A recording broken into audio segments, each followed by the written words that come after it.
Semeru.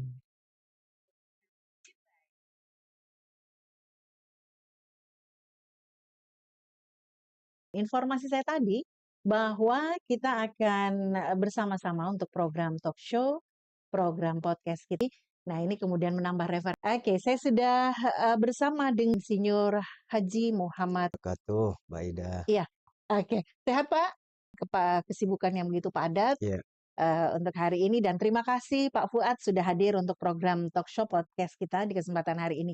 Ya, Pak, kita akan berbicara seputar dokumen rencana tata ruang kota, dan seperti pemahaman saya bahwasanya untuk dokumen ini biar lebih jelas rencana tata ruang kota ini. Ya, tentu dengan berbicara tentang dokumen ruang Iya. atau dokumen tata ruang kota, Mhm. kita kitab suci. Yang pertama RT RW. ya RT Mhm. RW. Iya. Nah, RT RW di tahun 2015 sampai di 2002 pada saat itu Bapak dari Pemantau melakukan peninjauan kembali, Iya. bermohon untuk melakukan bagaimana bisa kebutuhan setiap kota dan kabupaten pasti akan mengalami peningkatan penduduk yang meninggal. Nah, pasti sehingga butuh khususnya kota Makassar ini tentu dinas dengan nama dinas kami adalah Dinas Penataan Ruang Mhm. yang punya definisi bahwa definisi penataan ruang itu adalah ada perencanaan ruang. Iya. Bahkan sampaikan dokumen lintas sampaikan memang sudah harus atau RT RW katan. Iya. Kami RT RW kota nasional kita tetap provinsi sehingga alhamdulillah untuk bagaimana kita mengajukan jika tidak digambarkan Mabuf 24 2015 dengan konsep yang betul-betul 2 tahun kita lakukan revisi. Jadi keyakinan kami selaku orang tata ruang, setiap ruang itu Iya. pasti ada Lingkup ketika ya sekitar. di lingkungan sekitarnya. Entah itu gugurnya Iya. daun-daun, kurangnya resapan. Memang di pusat dengan otoritas tetap berkoordinasi. Kemudian ruang laut Mhm. tentu sudah diambil dengan teman-teman di kewenangan provinsi. Iya. Tapi dengan adanya misalnya itu Betul. artinya nanti akan menjadi Betul. penzoliman Mhm. terhadap masyarakat kita. Nah, konsep penzoliman ini biasanya saya menyebut namanya libido pembangunan. Iya. Nah, banyak masyarakat yang tentunya tidak mau dengan adanya keberadaan RT RW kita. Ya tentunya dia mau lihat bagaimana caranya saya mau membangun sesuatu tanpa Mhm. harus mengikut aturan. Aturan. Ya, saya yang punya uang, saya yang punya tanah, kenapa harus diatur-atur? Nah, ini yang Iya. kita namakan sebagai libido pembangunan. Nah, ini yang meredam itu adalah itu tadi RT RW RT kita. RW. Ya. Iya. Mhm. Perencanaan tata ruang wilayah atau rencana tata ruang wilayah harus diikuti dengan rencana detail tata ruang. Iya. Ya. Kami saat ini dengan 12 tahapan untuk melahirkan RDTR, Mhm. itu memang kita sudah lakukan sampai di tahap ke-7. Mhm. Berarti masih ada 5 tahapan lagi yang Iya. tentunya 5 tahapan ini sangat luar biasa Mbak Ida, Iya. karena dari tahapan-tahapan yang kita sudah lewati, kita berharap Bapak Wali Kota Pak Munafri Arifudin dengan Ibu Alia dengan slogan mulianya itu sudah punya visi misi Iya. ya membuat Makassar unggul, inklusif, aman dan berkelanjutan. Iya. Nah, inilah yang kami coba dan harus membawa konsep rencana detail tata ruang itu masuk di program-program program-program prioritas. Iya. memang menata kota tidak segampang yang kita lihat. Tentu harus mengkaji sosial, Hmm. ekonomi, dan lingkungan. Bahkan konsep eh, trust atau kepercayaan kepada masyarakat perkotaan, baik baik eh, perkotaan di tetangga, di dalam kota itu sendiri, itu ada namanya semacam pergerakan penduduk, Iya, pergerakan penduduk. Kami di pengelola kota, kami berharap semua masyarakat itu mau masuk di Kota Makassar. iya, Tetapi tentu dengan didasari dengan strategi-strategi yang tentunya berkesesuaian dengan RT RW dan mhm, RDTR yang sementara kami urus. iya, Baik, tentunya kita mau masyarakat yang datang sebagai iya, tamu, dia datang dengan konsep bagaimana kita bisa menerima, humble kepada tamu, dan kita tidak bisa menutup kemungkinan ada tamu yang tinggal. iya, Ada biasa didengar Mbak Ida mmm, bahwa kalau Makassar itu kalau malam 1,7, iya, kalau siang siang bertambah, sudah 2 jutaan. Nah, betul, inilah tugas kami di dalam eh, mensinkronkan apa yang namanya bagaimana bisa itu tadi inklusif, aman dan berkelanjutan, berkelanjutan. heeh, Konsep-konsep Bapak Wali Kota dengan 7 program prioritasnya, kebetulan kami sebenarnya masuk dalam 1 sampai 7 itu, tapi mhm, eh, kami sekarang lagi fokus bagaimana eh, program prioritas Bapak Wali Kota yang sudah ada beberapa yang kita sudah lunasi janji-janji politik iya, beliau, sudah ada mulai dari air bersih, eh, sampah sampah gratis, gratis, iya, kemudian kreatif hub, mhm, bahkan stadion yang iya, kebetulan kami juga ikut terlibat di situ dengan konsep penataan ruangnya. Bagaimana stadion yang kita bangun ini bisa diterima dalam konsep penataan ruang. iya, Jadi ada beberapa kajian-kajian yang kita buat, bagaimana bisa berkesesuaian dengan apa yang diprogramkan oleh program nasional seperti eh, Perpres Maminasata dengan rel kereta apinya, mhm, kemudian jalur Trans Sulawesi, rel kereta, dan berkesesuaian dengan perumahan yang ada iya, di sekitarnya. Kemudian dengan kawasan-kawasan pedagang jasa mhm, yang tentunya kita akan bawa karena kebetulan di wilayah itu adalah kepemilikan kami iya, sehingga bisa menjadi fasilitas umum untuk masyarakat di sekitarnya, masyarakat untuk Kota Makassar dan masyarakat kota sekitar Makassar tentunya secara nasional maupun internasional. mmm, Nah, ini yang kita akan coba bangun.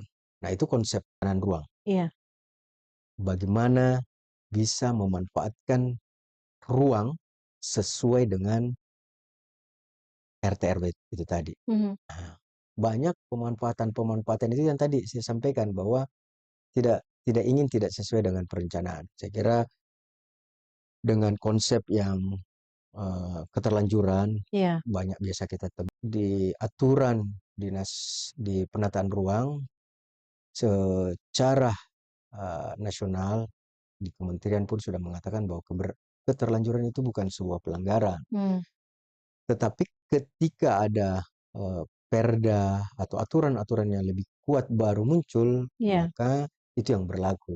oke, Misalnya mhm, Pak Ida di sekitar jalannya itu sudah semua 3 meter. iya, Tapi setelah dengan munculnya perda dan adanya RDTR, maka itu sebenarnya harus 5 meter. iya, Tentu kita tidak mungkin menzolimi, langsung memotong, betul, membongkar. mhm, Tetapi kita hanya menyampaikan kepada masyarakat bahwa ketika kalian mau membangun, mhm, merenovasi, maka ikut aturan yang berlaku. Oke. Nah, Mhm. berarti dia harus mundur, Mundur ya. mundur sesuai dengan aturan yang sudah ditetapkan melalui PKKPR. Mhm. PKKPR itu adalah persetujuan kesesuaian kegiatan pemanfaatan ruang. Iya. Nah, jadi sebelum mau dimanfaatkan itu sudah ada given dari pusat untuk dilaksanakan sesuai dengan PKKPR. Mhm. Nanti di PKKPR itu akan dibuatkan lahir rekomendasi. Iya. Apakah dia butuh dokumen lingkungan, dokumen lalu lintas, atau dokumen-dokumen lain yang dianggap perlu sehingga tidak terjadi pelanggaran tata ruang. Mhm. Pertanyaannya di konsep pemanfaatan ini bagaimana dengan bangunan yang sudah ada dan Iya. tidak memenuhi Aturan. aturan-aturan itu.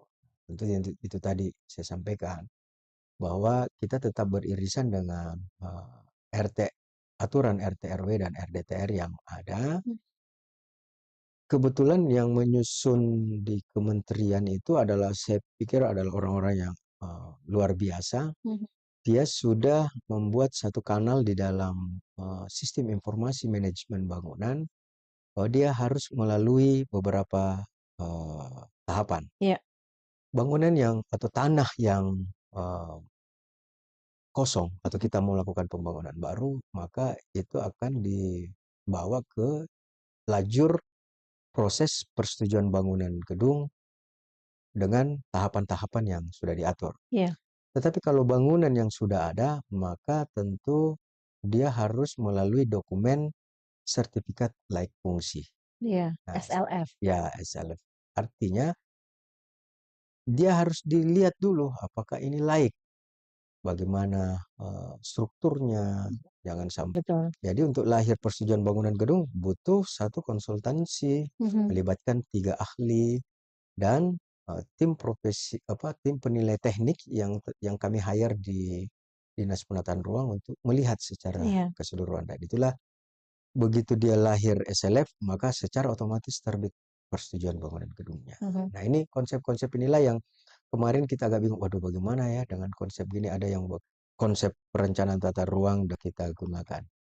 Nah, RDTR yang masuk ini dengan konsep pemanfaatannya yang kita buat tentu Mhm.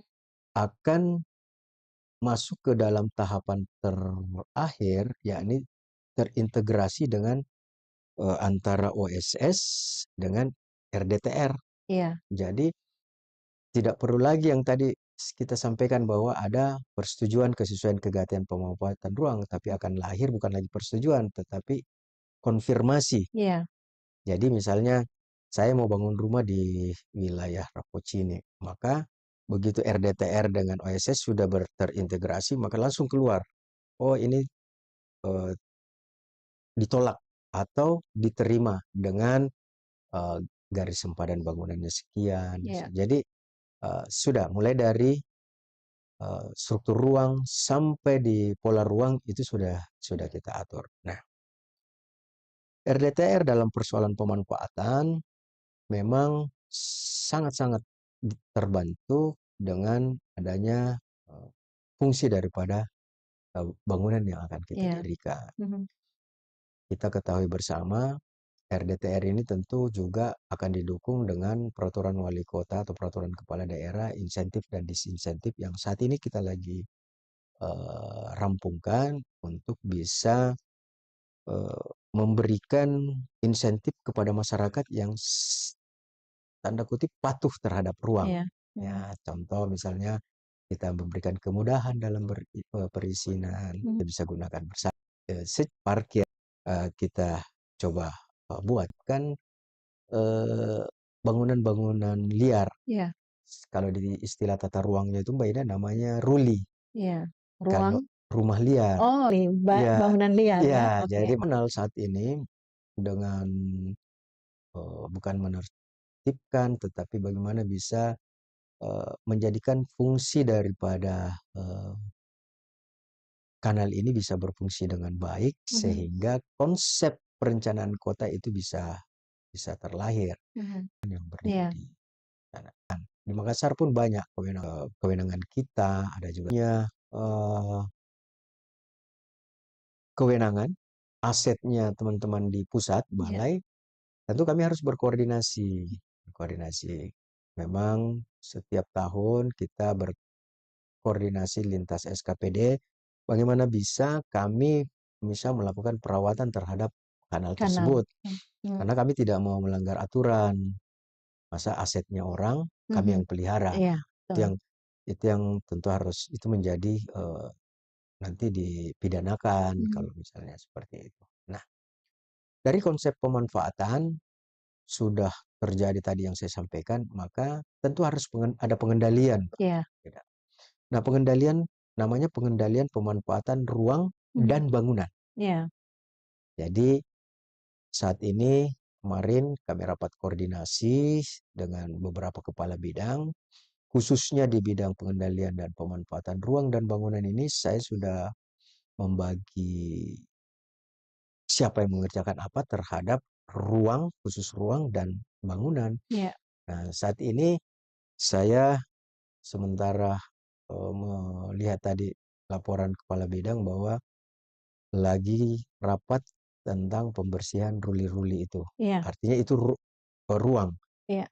Kalau kami di tata ruang dengan pengendalian penertibannya, itu kita coba masuk di bangunan-bangunan atau rumah yang permanen. Mhm. Kita memberikan sosialisasi, kita memberikan teguran-teguran sesuai dengan Perwali nomor 25 tahun 2014 dengan berbagai tahapan. Tentu tidak serta-merta menggunakan tangan besi, Iya. tetapi mari kita menggunakan juga apa istilahnya berhati kapas. Tidak Mhm. apa-apa.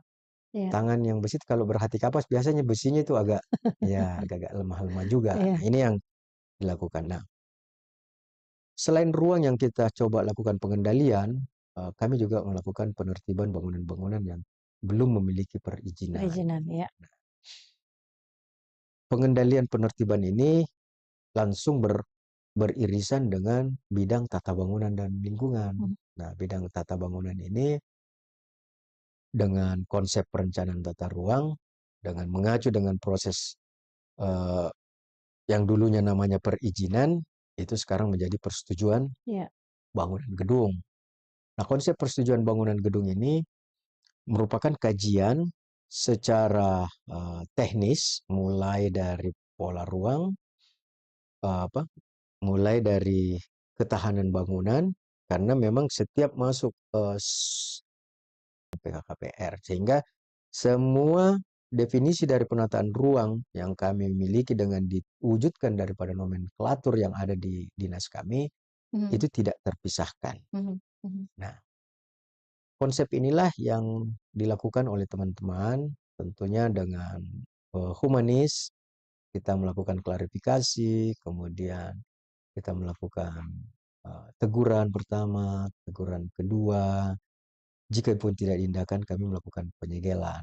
Nah, iya. Nah, kalau misalnya terjadi penyegelan, setelah itu kami sarankan untuk dibekukan, Mhm. ditarik semua itu. Iya. Mhm. Kemudian tentunya setelah persoalan ini selesai di tingkatan kami, maka kami akan bawa ke tingkat kota kalau misalnya ada masyarakat yang setelah dilakukan penyegelan tapi tidak mau ini, maka itu di pembongkaran. Pembongkaran, iya. Melibatkan Mhm. seluruh stakeholder terkait dengan hasil berita acara duduk bersama dengan tingkat kota uh, yang yang dipimpin langsung oleh Pak Sekda. Mhm. Kenapa harus di tingkat kota? Memang kita juga selain terjadinya pelanggaran-pelanggaran baik ruang dan bangunan, maka kita punya yang namanya Forum Penataan Ruang. Iya. Nah, namanya FPR.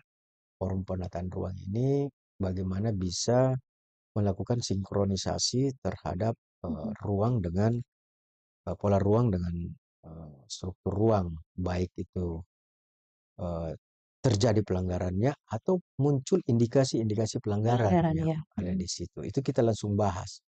Karena di forum penataan ruang ini adalah tingkat kota yang memang sudah diatur dalam undang-undang, di mana forum penataan ruang itu dipimpin langsung oleh Bapak Sekretaris Daerah, kemudian sekretarisnya adalah Kepala Dinas Penataan Ruang, kemudian wakil daripada wakil ketua ya, ketuanya itu ada dari ikatan dari IAP atau DAN, bukan atau ya DAN, Asosiasi Sekolah Perencana Hmm. Indonesia.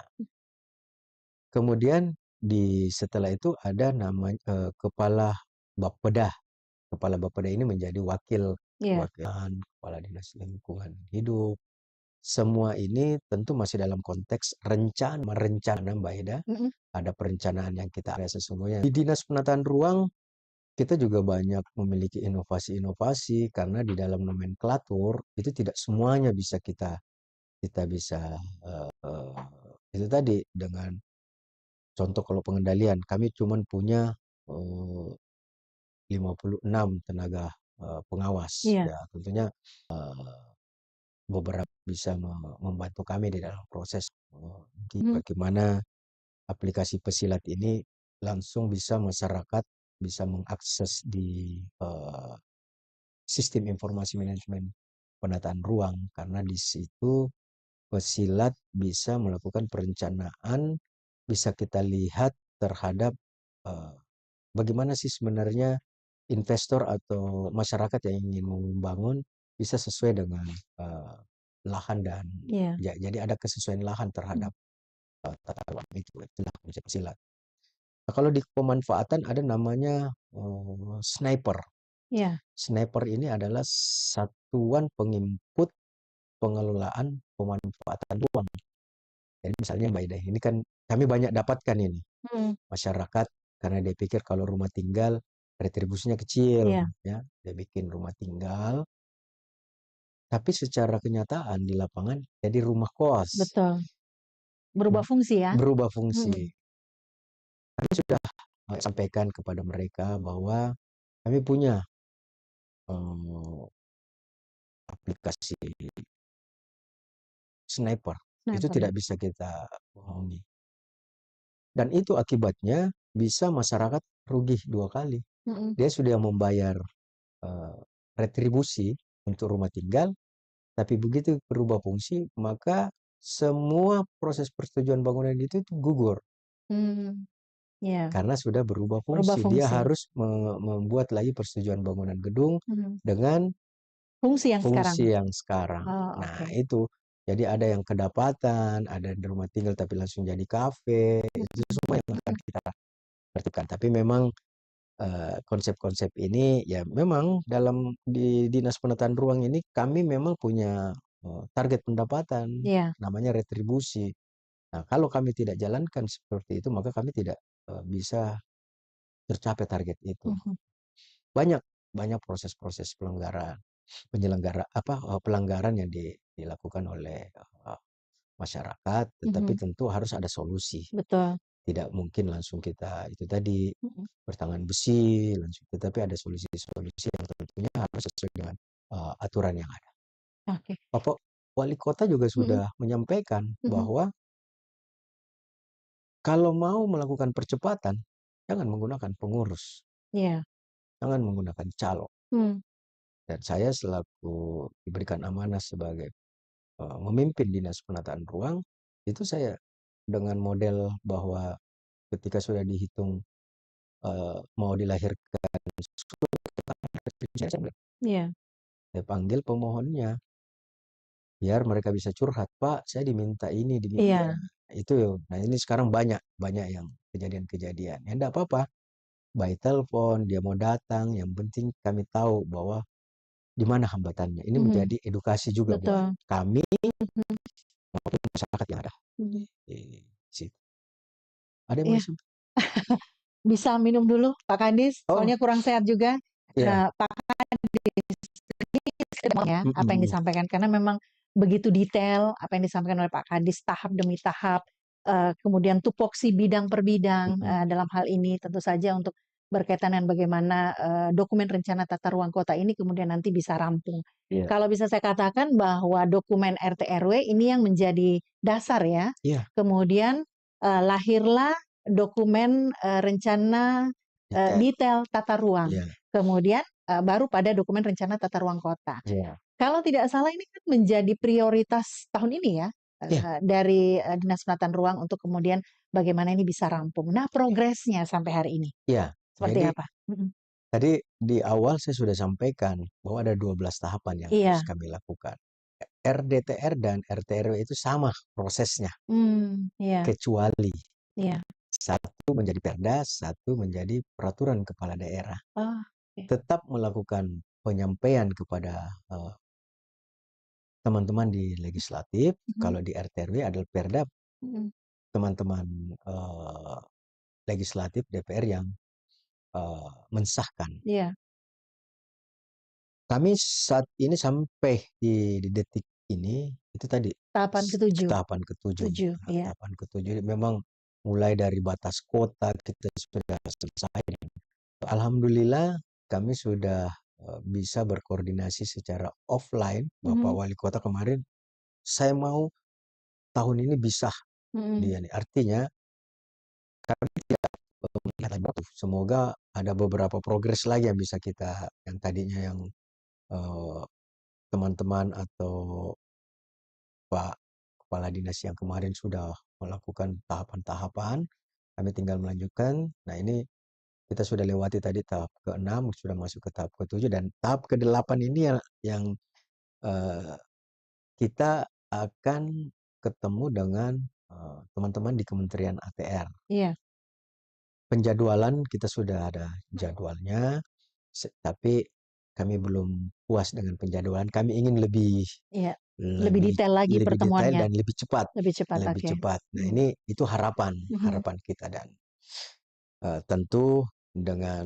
pasukan saya sekarang ini harus tetap semangat Mmm, dengan ini, karena inilah rencana detail tata ruang inilah yang akan membantu kami di dalam proses percepatan mhm dengan konsep. Kalau mau keluar persetujuan bangunan gedung itu kan maksimal 26 hari. mhm. Kalau misalnya ada RDTR, tentu selain PKKPR yang bisa terbit lebih cepat, maka Kipan yang ada prototipenya, Iya, kemudian peruntukan bagi masyarakat berpenghasilan rendah, itu tentu ada konsep-konsep di mana bisa bebas mhm terhadap pembayaran proyek, baik dari retribusi maupun dari sisi perencanaan karena dia prototipe. mhm. Bahkan kalau kemarin Pak Menteri Perumahan itu sudah ada malah selesai dalam 1 hari atau 7 jam Iya, yang bisa selesai. Itu konsep-konsep yang dilakukan untuk by design. by design. Ya, seperti Mhm. itu. 12 tahap. Oke, sekarang masuk ke, tahapan ke-8, Ya, ya. Optimis tahun ini bisa rampung? eh kita punya optimis, kita punya Iya mimpi. iya Insya Allah dengan schedule yang kami sudah buat, iya. tentu dengan kekuatan, dukungan, Mhm, dan doa, iya mudah-mudahan RDTR bisa kita rampungkan. Bisa kita bayangkan, iya. Perda nomor 4 tahun 2015 itu selesai sampai 8 sampai 9 tahun. Kemudian RT/RW yang kami bangun, kebetulan saya masuk dalam tim itu hanya 2 tahun.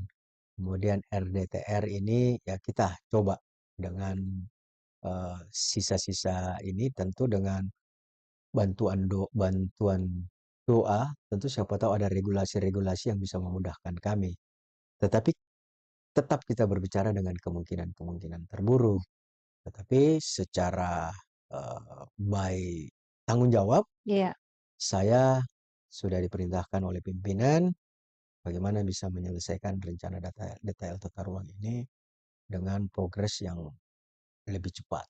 Mhm, Ya, saya kira kami dengan tim optimis, iya kalaupun misalnya terjadi ada halangan-halangan, mudah-mudahan bukan dari kami, iya. tentu dari beberapa, karena memang kami baru mau menjadwalkan, ada istilah Mmm, pra lintas sektoral. iya. Jadi tetap melakukan diskusi-diskusi atau konsultasi publik, Mhm, ini cocok enggak ini iya. cocok enggak ini kebetulan ada permasalahan yang harus kita selesaikan tanpa melakukan revisi RT/RW Mhm. seperti itu.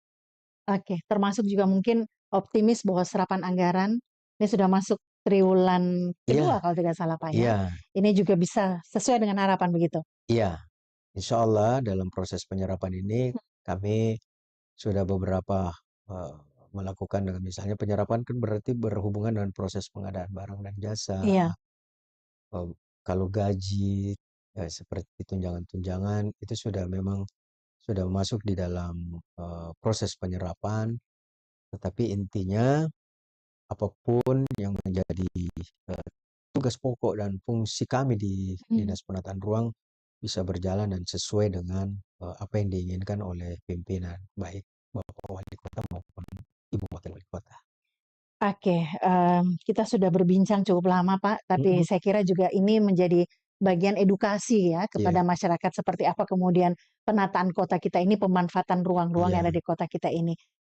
Closing statement, ada yang mau disampaikan ke pendengar, ke penonton, apa yang iya, himbauan mungkin ke iya. masyarakat?